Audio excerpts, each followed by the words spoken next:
फिर अगली बात है सर्वशक्तिमान। ईश्वर सर्वशक्तिमान है। बहुत सारे लोग ईश्वर को सर्वशक्तिमान मानते हैं, स्वीकार करते हैं, पर वही बात है, अर्थ ठीक नहीं समझते, अर्थ में फिर भटक जाते हैं। एक व्यक्ति से पूछा हमने, भाई आप सर्वशक्तिमान मानते हैं? बोले हाँ मानते हैं। हमने कहा सर्वशक्तिमान का क्या अर्थ मानते? बोले सर्वशक्तिमान, सारी शक्तियों वाला, उसमें सारी शक्तियां हैं, वो कुछ भी कर सकता है। बस यहीं गड़बड़ कर दी कुछ भी कर सकता है, उसमें सारी शक्तियां हैं, वो कुछ भी कर सकता है। हमने कहा अच्छा, अगर वो कुछ भी कर सकता है तो ये बताइए क्या ईश्वर अपने आप को मार सकता है? बोलिए हाँ या ना। ईश्वर अपने आप को मार सकता है? बोलिए। नहीं मार सकता। उनका गणित अलग है, हमारा गणित अलग है। अच्छा, हम तो 5 अट्ठे 40 मानते हैं, वो क्या मानते हैं? 33 या 44 क्या मानते हैं? या 40? नहीं, आप क्या मानते हैं? और मैं भी 40 मानता हूं, तो एक ही गणित हुआ ना। अच्छा, हम और आप 5 अट्ठे 40 मानते हैं और वो कहे हम तो 44 मानते हैं, तो आप उनका ठीक ठाक मानेंगे या गड़बड़ मानेंगे? तो फिर तो उनका हिसाब क्या होता है? ये तो पागलपन की बात है। उनका हिसाब कुछ नहीं होता है, हिसाब एक ही होता है, 5 अट्ठे 40।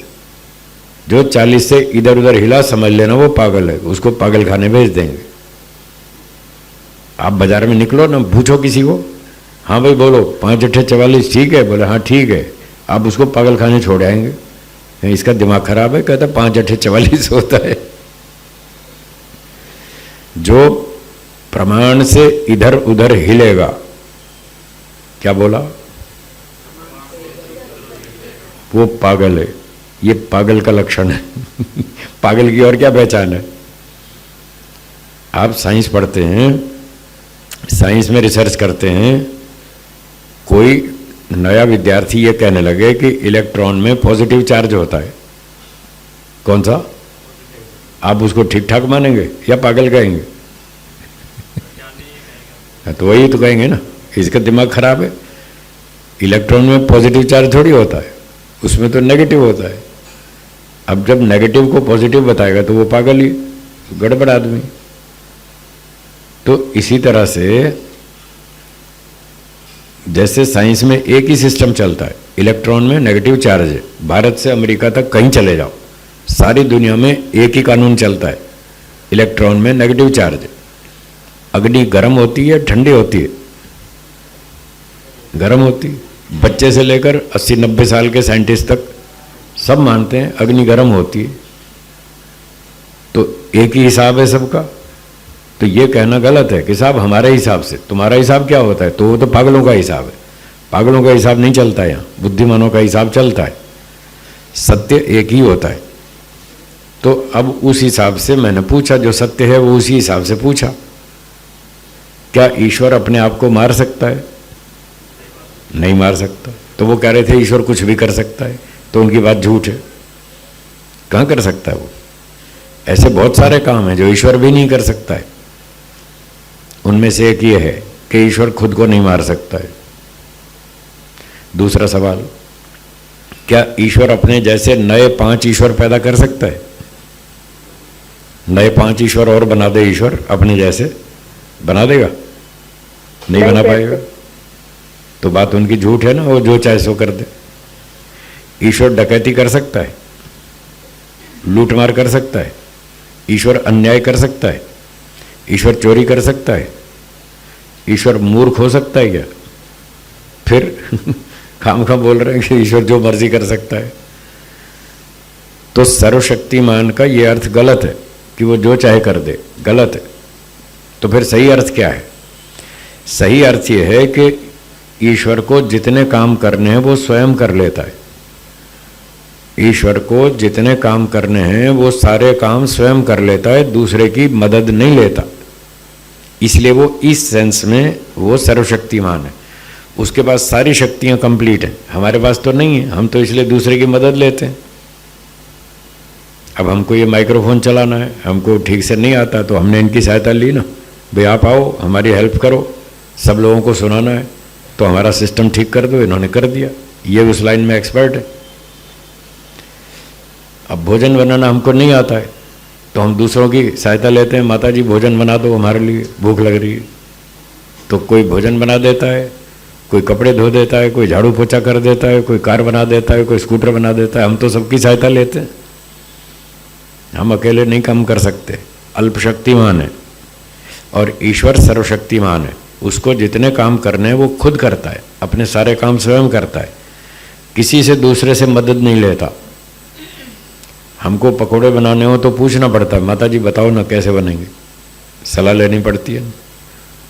ईश्वर को जब सूर्य बनाना हो तो किसी से सलाह लेता है, भाई बस बताओ थोड़ी सलाह दो यार, सूर्य कैसे बनेगा है, समुद्र कैसे बनेगा ये बताओ, और मुझे शार्क मछली बनानी है, वो कैसे बनाऊं, थोड़ा उसकी सहायता दो। उसके पास नॉलेज कंप्लीट है, किसी से कोई सलाह नहीं लेता, कोई सहायता नहीं लेता, ना तो नॉलेज की ना एनर्जी की। हमको एक भारी सामान उठाना है, उसका वजन 50 किलो है और हम अकेले उठा नहीं सकते, तो हम दूसरे की सहायता लेते हैं, आओ भाई थोड़ा हाथ लगाओ ना, ये भारी चीज़ है उठा के वहाँ रखनी है, तो हम दूसरे की सहायता लेते हैं, भार उठाने में सहायता लेते हैं, वस्तु बनाने में सहायता लेते हैं, जानकारी में सहायता लेते हैं, कितनी सारी लेते हैं। ईश्वर के पास सब चीज़ें कंप्लीट हैं, उसको कोई सहायता नहीं लेनी पड़ती किसी भी तरह की, तो सारी शक्तियाँ उसके पास हैं अपने काम करने की। ये मतलब है सर्वशक्तिमान का, ये नहीं कि वो चाहे जो कर दे। तो पहला अर्थ ये हुआ सर्वशक्तिमान का कि वो अपने कार्य स्वयं कर लेता है, दूसरे की सहायता नहीं लेता। इसके पीछे दूसरी बात यह है, सर्वशक्तिमान के अंतर्गत दूसरी भावना यह है कि जो ईश्वर जो काम करता है वो असंभव कार्यों को नहीं करता। सर्वशक्तिमान होते हुए भी इम्पॉसिबल काम नहीं करेगा। जैसे रोटी बनती है तो आटे से बनती है, क्या आटे के बिना रोटी बन सकती है? वो असंभव है। इसी तरह से क्या प्रकृति के बिना सृष्टि बन सकती है?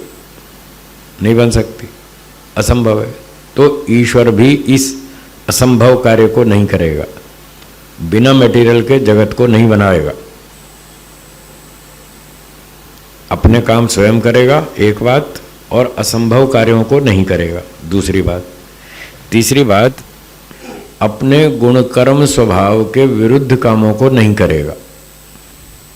जैसे पहले उदाहरण दिए थे, चोरी करना, डकैती करना, लूटमार करना, ये ईश्वर के गुणकर्म से विरुद्ध है, ऐसे काम नहीं करेगा। कर सकता है, ईश्वर डकैती नहीं कर सकता, कर सकता है पर वो करेगा नहीं। कर तो सकता है, आप ताला तोड़ सकते हैं कि नहीं? पर आप तोड़ेंगे? नहीं तोड़ेंगे तोड़ तो सकते हैं, कैपेसिटी तो है, पर आप नहीं तोड़ेंगे। तो ईश्वर भी सब काम कर सकता है पर वो नहीं करेगा, उसके गुणकर्म के विरुद्ध है। 3 बात हो गई। एक और चौथी बात यह है कि वो जीवात्माओं के कामों को नहीं करेगा। कुछ काम हमारे लिए छोड़ दिए ईश्वर ने, खेत में हल चलाओ, वो हमारा काम है। ईश्वर हमारे खेत में हल नहीं चलाएगा। मान लो एक दिन आप बीमार हो जाएं, घर में आप अकेले हैं, रोगी हो गए और आपको खिचड़ी बनानी है, पर शरीर में शक्ति नहीं है, बुखार आ गया 104 डिग्री फ़ारेनहाइट, और आप भगवान से प्रार्थना करें, देखो भगवान जी मैं आपका बहुत भगत हूँ और रोज़ आपकी भक्ति करता हूँ, आज तो मेरे घर में कोई नहीं है, मैं अकेला हूँ और मुझे बुखार है 104 डिग्री का, मैं खिचड़ी नहीं बना पा रहा हूँ, आज तो मेरी खिचड़ी बना दो। बोलो बना देगा? नहीं बनाएगा। क्या ईश्वर खिचड़ी बना नहीं सकता है? बना सकता है या नहीं? बना सकता है पर बनाएगा नहीं। ये मनुष्यों का काम है, उसके लिए छोड़ दिया। भाई कुछ काम तुम भी तो करो, सारा काम मैं करूंगा तो तुम क्या करोगे? भाई संतरे भी मैं बनाऊं, खरबूजे भी मैं बनाऊं, हैं आलू भी मैं बनाऊं, बैंगन भी मैं बनाऊं, तो लड्डू तो तुम बनाओ। अब तुम्हारे लड्डू भी मैं बनाऊं पूरी भी मैं बनाऊं, खीर भी मैं बनाऊं, हलवा भी मैं बनाऊं, तो तुम क्या करोगे? जब खाएगा, ऐसे फ्री में थोड़ी मिलता है, हाँ मुफ्त में नहीं मिलता है तभी तो खाने को देगा जब कुछ काम करेंगे। मुफ्त में ईश्वर नहीं देता है, वो कहता काम करो। तो इसलिए कुछ काम उसने हमारे लिए जानबूझ के छोड़ दी, ये तुम करो। अगर इतने काम करोगे तभी खाने को दूंगा, नहीं तो दूंगा भी नहीं, खाने को भी नहीं दूंगा। तो ईश्वर दयालु है, इसलिए हमको वो खिलाना चाहता है, तो खाने को तब देगा जब हम काम करेंगे। इसी वजह से कुछ काम छोड़ दिए कि लड्डू तुम बनाओ, संतरा मैं बनाऊंगा गोल गोल। लोग कहते हैं भगवान गोल गोल लड्डू कैसे बनाएगा? अरे देखो, भगवान ने गोल गोल संतरे बना रखे हैं, उसमें टेक्नोलॉजी है, बुद्धि है, ताकत है, योग्यता है, सब कुछ है। जब वो गोल गोल संतरे बना सकता है, गोल गोल खरबूजे बना सकता है, तो आपके गोल गोल लड्डू नहीं बना सकता? खूब बना सकता है। ये पृथ्वी देखो कितना बड़ा गोल लड्डू बना रखा है इतना बड़ा लड्डू बना रखा है गोल गोल। सूर्य बना रखा है, इतने अरबों खरबों पदार्थ बना रखे हैं, सारे गोल गोल बना रखे हैं, तो क्या एक छोटा सा लड्डू नहीं बना सकता? खूब बना सकता है, पर वो नहीं बनाएगा, उसने हमारे लिए छोड़ दिया, ये काम तुम करो। तो खेत में बीज बोना वो हमारा काम है, हल चलाना वो हमारा काम है, पानी डालना वो हमारा काम है, वर्षा वो ईश्वर का है।